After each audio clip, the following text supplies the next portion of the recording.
Name ফেম রেপুটেশনের problem অতি নিগুড়তম সমস্যা। কেন হচ্ছে এটা? আপনার জন্মছকের ক্ষতিকারক রবি সেটার জন্য দায়ী নয় তো? ক্ষতিগ্রস্ত রবি সেটার জন্য দায়ী নয় তো?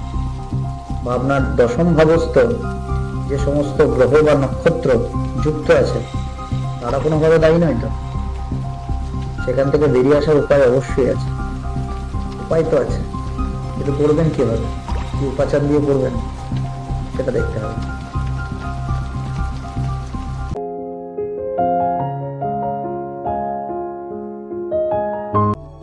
নমস্কার বন্ধুরা, আজকে আমি আবার আপনাদের কাছে এসেছি একটা খুব মূল্যবান বিষয় আলোচনা করা নিয়ে।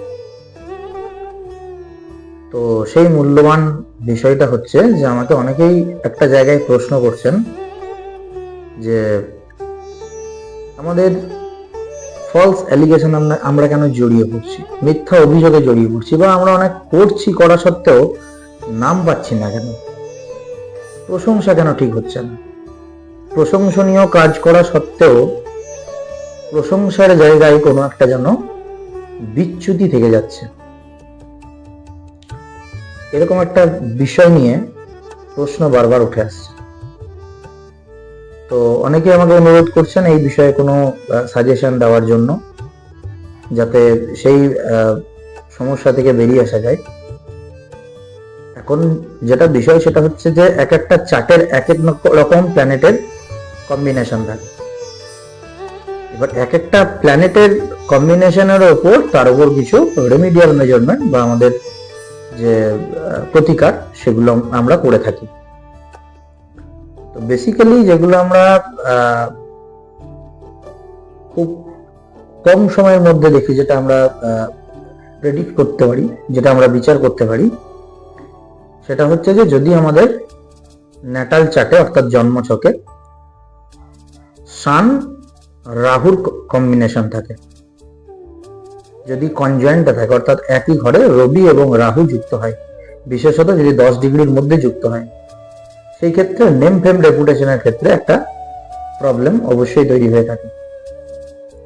কারণ শনি হচ্ছে, রবি হচ্ছে মান সম্মান যশ ইত্যাদির ক্ষেত্রে ইত্যাদি ক্ষেত্রটাকে রিপ্রেজেন্ট করে। এবার রাহু যুক্ত হওয়া মানেই হচ্ছে সেটা নেগেটিভ প্ল্যানেট কানেক্টেড হওয়া, মানে নেম ফেম রেপুটেশনের জায়গায় কিন্তু একটা ডিস্টারবেন্স তৈরি হয়।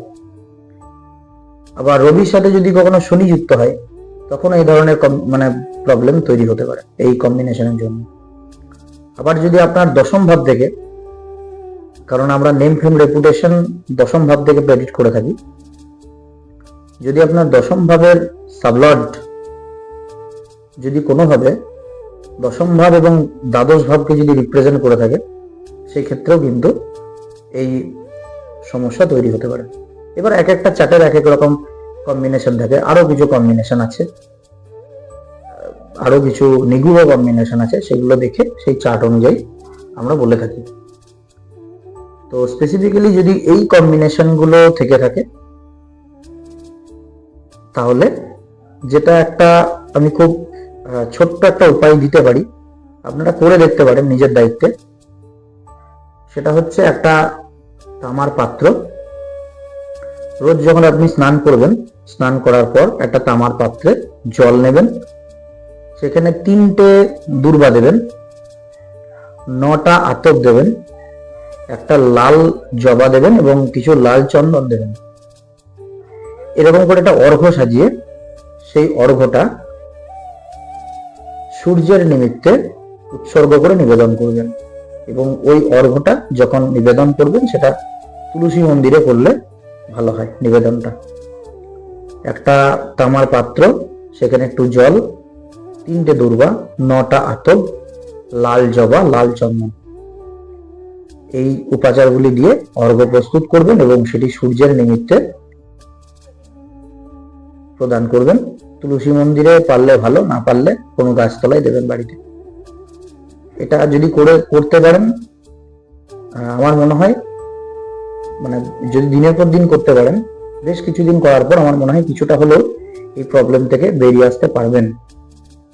তবে এটা কিন্তু সবার জন্য নয়, কারণ সবার চার্টের কম্বিনেশন সমান নয়, প্ল্যানেটারি সিগনিফিকেশন সমান নয়।